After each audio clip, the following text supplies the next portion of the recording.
Конвенцијата за правата на детето е најшироко ратификуван меѓународен инструмент.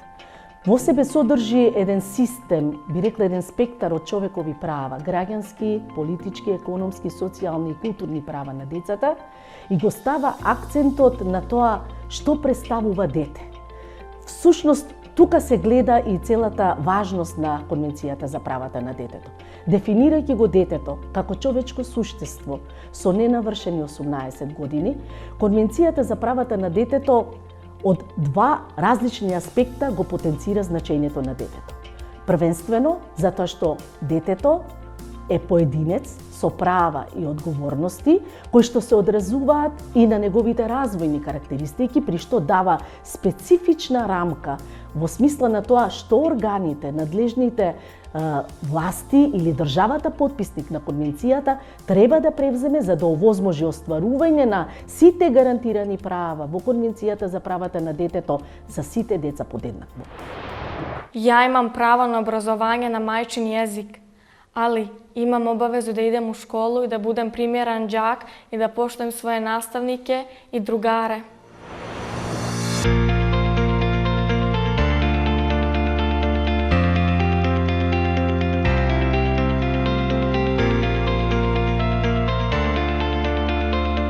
Цртежот кој што го нацртав представува дрво кој што на своите гранки има книги и тоа значи дека секој дете има право на образование и учење.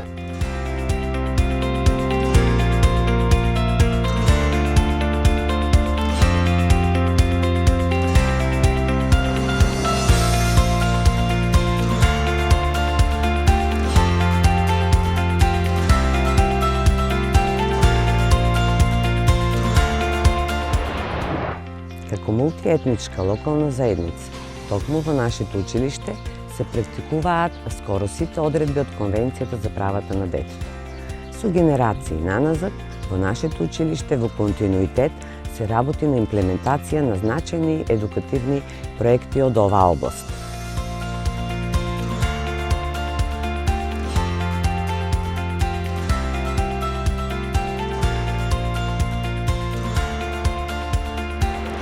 Манис има право, товелма нав, хем толма државјанство, соске само агершај, то стваринав, меа вера правија.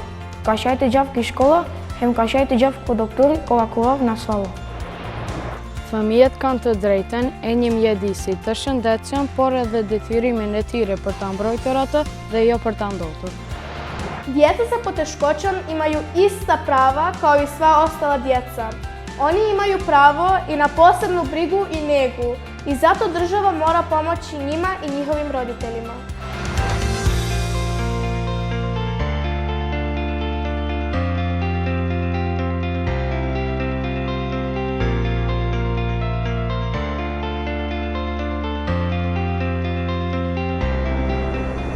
Ученичкото организирање е една од најважните платформи за градење на демократски вештини кај младите. Тоа представува основен начин на кој што учениците се организираат и не само што учат како да ги развиваат своите лидерски и комуникацијски способности, туку и како да преземаат одговорност за себе си и за својата иднина. Но кои се придобивките од ученичкото организирање за учениците?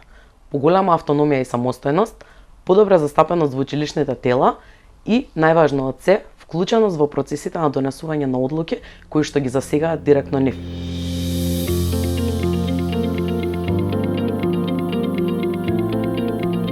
Öğrenci parlamentosunda öğrenci yılında bu yıl gibi de gerçekleşmeye devam eder. Diğer yılları gibi de bu yıl da uygulanmaya devam ediyor.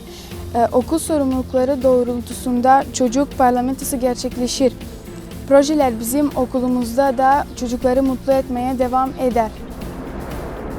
Formimin e parlamentit të nxënësve është obligim i ri për shkollat, që dolin nga ligji i arsimit fillor. Ne si shkollë duhet të sigurojmë që fëmijët të pyeten për gjërat që janë të rëndësishme, pra jo vetëm për ku të shkojnë në ekskurzione, por edhe për shumë gjëra të tjera. Si për shembull, ata duhet të inkurajohen dhe mbështeten për të iniciuar gjërat të interesit të tyre në shkollë. Ja kao predsjednik učeničkog parlamenta imam mogućnost da dignem inicijativu i rješavam probleme i pravim velike promjene u školi. Ученичкиот парламент е важно тело кое што функционира во училишниот живот во нашето училиште. Заедно со ученичкиот правобранител, учениците од мали нозе ја вежбаат демократијата, со која ги решаваат нивните секојдневни ученички проблемски ситуации. Камта дрејтене мендимете, мар пиес на пуно парламентите за назве, сепсе е дичека што дотата джоет зареем да мендиме е. Ученичкото организирање не е само активност. Тоа е процес на градење на активни млади кои ќе бидат двигатели на нашето општество и кои ќе придонесат за позитивни промени во нашиот образовен систем.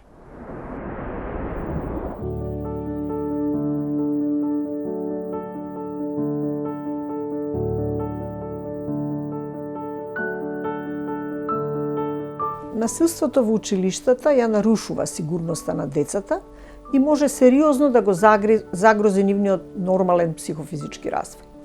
Ако насилството се повторува и трае долго, кај децата жртви може да предизвика сериозни психолошки последици кои што може да бидат непосредни, а може да бидат и долгорочни. Децата не можат целосно сами да се спротивстават на насилството. Затоа обврска на сите нас е да го препознаеме и да ги заштитиме децата од насилство. Вработените во училиштата и родителите може да помогнат во спречување и запирање на насилството во училиштата. Всушност, без нивна активност и меѓусебна соработка не е можно ниту да се спречи, ниту да се намали насилството.